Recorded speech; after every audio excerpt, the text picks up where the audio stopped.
What's up guys, meron tayong pasyente dito na Click version 2 game changer.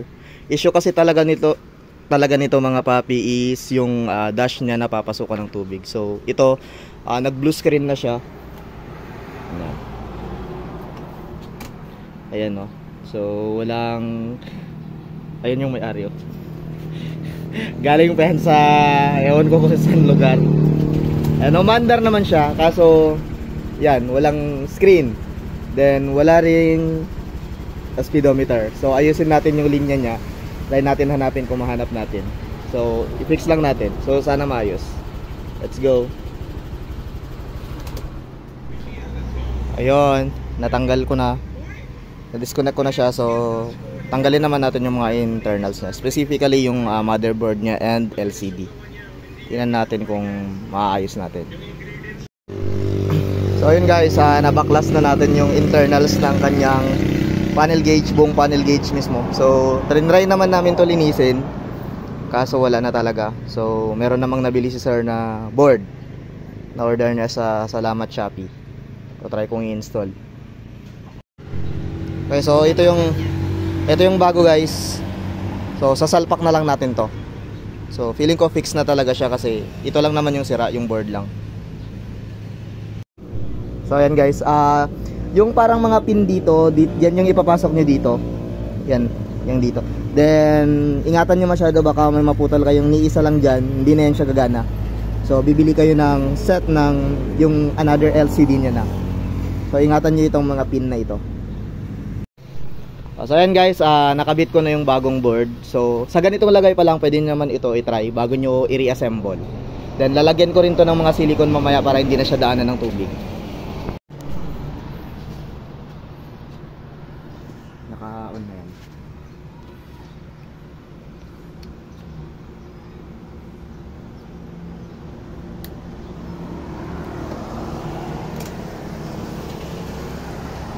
Goods.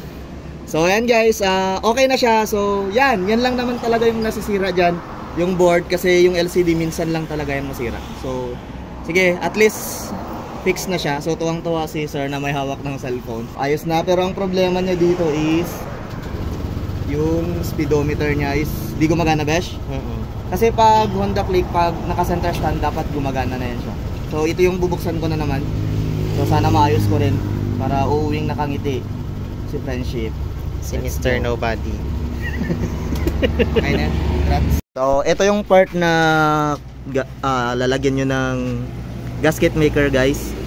So kahit anong gasket maker lang man yan, or basta pang seal lang na para hindi mapasukan ng tubig. Kasi yan yung nag-cause ng pagkasira niya, napasukan ng tubig. So ito lang, kahit ano lang man, yung pinakamura yung pinili ni sir. So yan guys, meron na siyang speedometer. Ayan o. So kung magda-diagnose kayo, yung iba kasi dumidiretso na sila dito sa under the seat, kasi dyan yung nasisira. Usually basta Honda Click, nandyan yung nasisira.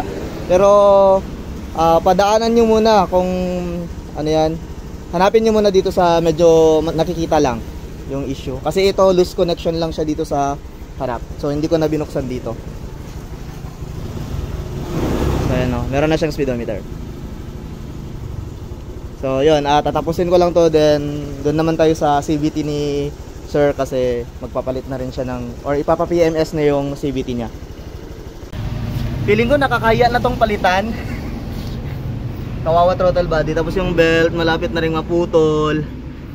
So sige, yan naman din yung sadya ni boss dito. Ayan o, yan yung ipapalit ko. Air filter na washable na, then belt na genuine Honda, then pitch bike na fly balls, then gagamitan natin ito, CVT cleaner. Kakahiya naman pag hindi natin ito malinisan. Nakalimutan ko nga pala kanina, yung speedometer or yung panel gauge, nag-reset pala siya sa 0 km. So mukhang bago, so tampered na siya.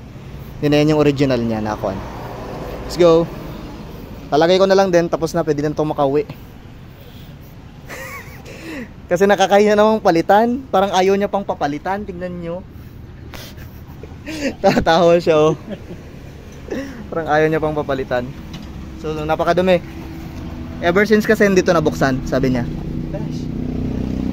Tapos na yung Honda Click na ang issue ay black or blue screen na itong LCD niya.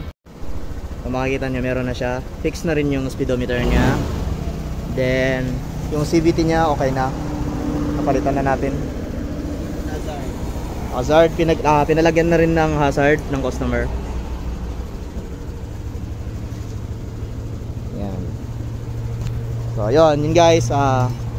Ganun mag-diagnose ng pag nawala yung screen sa Honda Click 150 version 2 game changer. Issue kasi niya talaga yan kasi lalo yung mga unang release nababasa dahil sa ulan. So maraming salamat.